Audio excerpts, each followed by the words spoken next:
Family, we're done with our tributes. Let's see if the politicians can keep to their time. No pressure. Let's just see. I'd like to call upon first the man in charge of the entire county of Kiambu, Dr. James Nyoro, the governor of Kiambu County. Karibu, sir.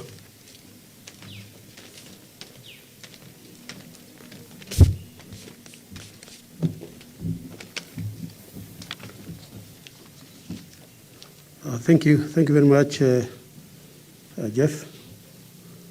My Lord Bishop, Bishop Charles Muturi, the Honorable Speaker of the National Assembly, Honorable Justin Muturi, the Majority Leader of the National Assembly, Honorable Amos Kimunya, the Senator of Kiambu County, Honorable Kimani Matangi, all members of Parliament and the Senate who are here today,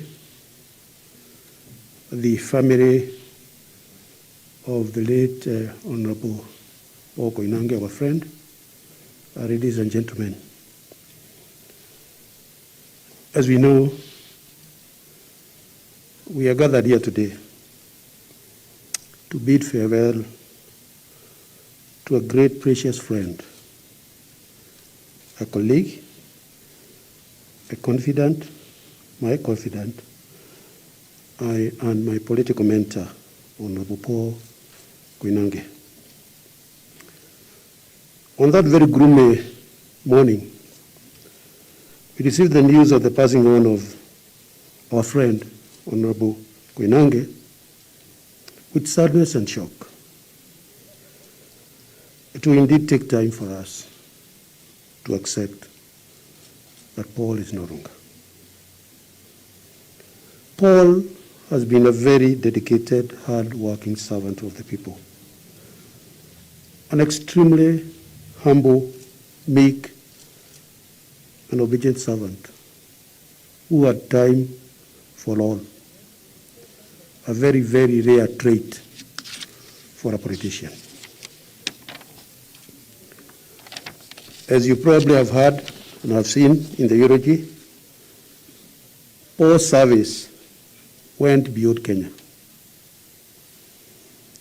I personally worked with Paul when he had a lot of issues that he was following on South Sudan.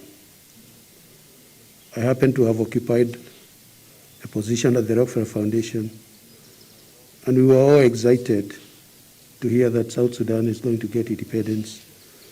And we dedicated some money to support the government, and I got access to the officials, government officials of South Sudan through Paul. Thereafter, we continued interacting and discussing. I want to say that indeed, Paul actually introduced me to the president of South Sudan, His Excellency Salva Kiir.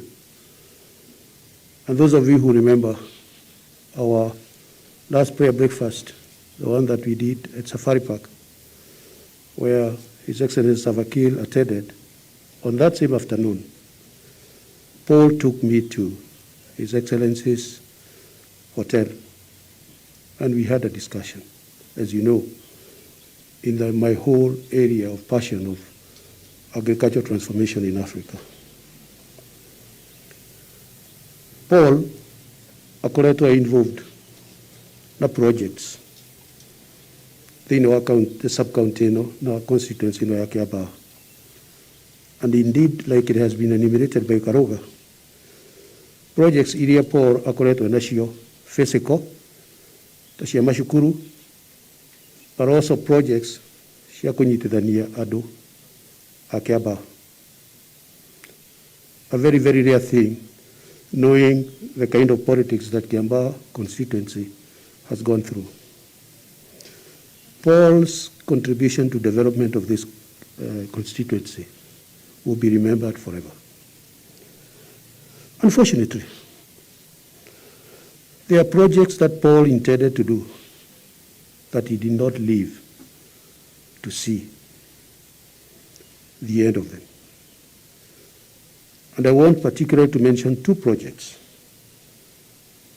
One is the road infrastructure project that Paul has worked so hard to get.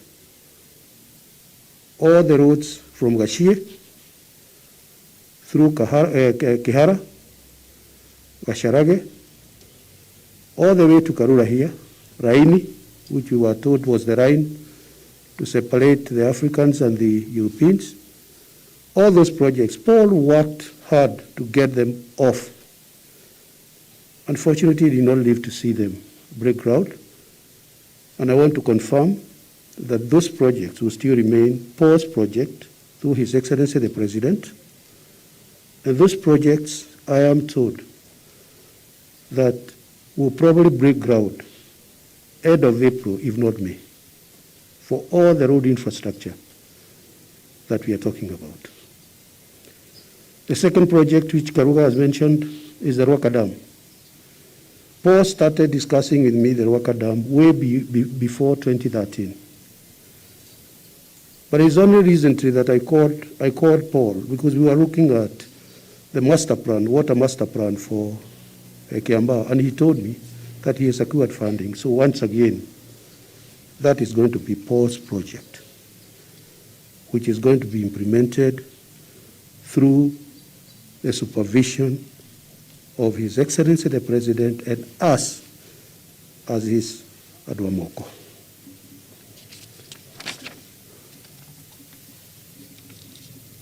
Paul, as you know, was a great supporter of His Excellency the President, a very rare trait for a politician if you particularly come from Kiambu. He was indeed a great supporter of His Excellency the President. And given a choice between his own will and the will of His Excellency the President, Paul would always go for the will of His Excellency the President. You all remember, we started with the handshake, and we had a number of doubting Thomases.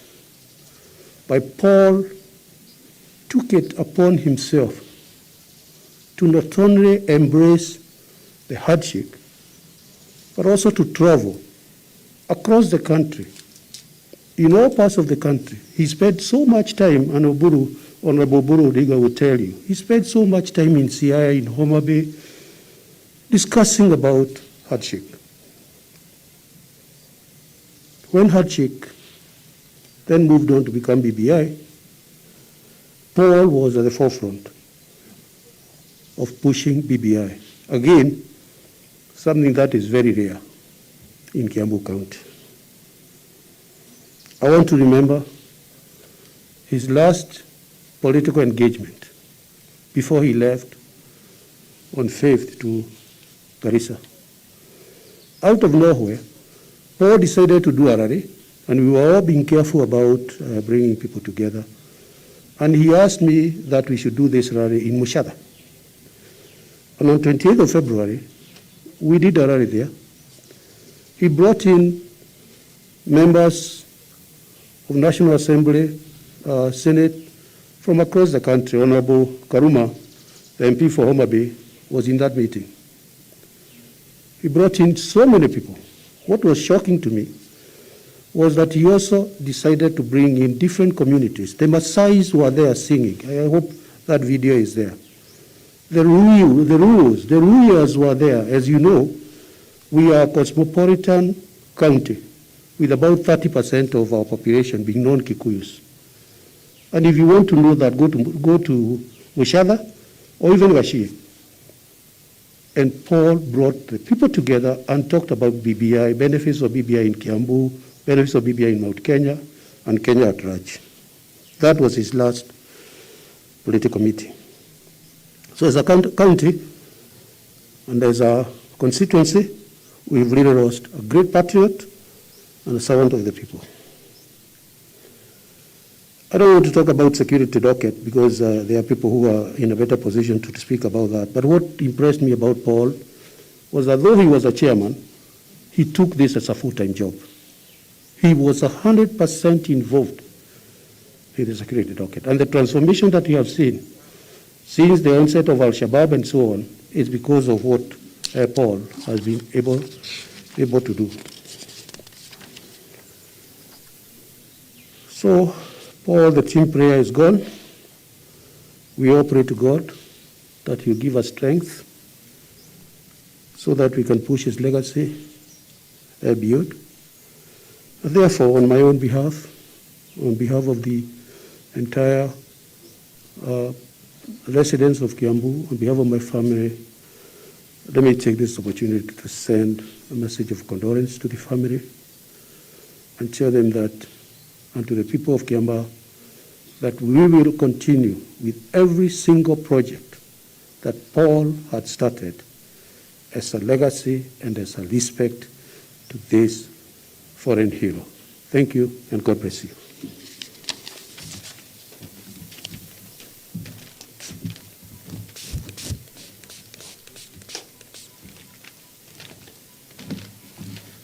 Thank you, Governor.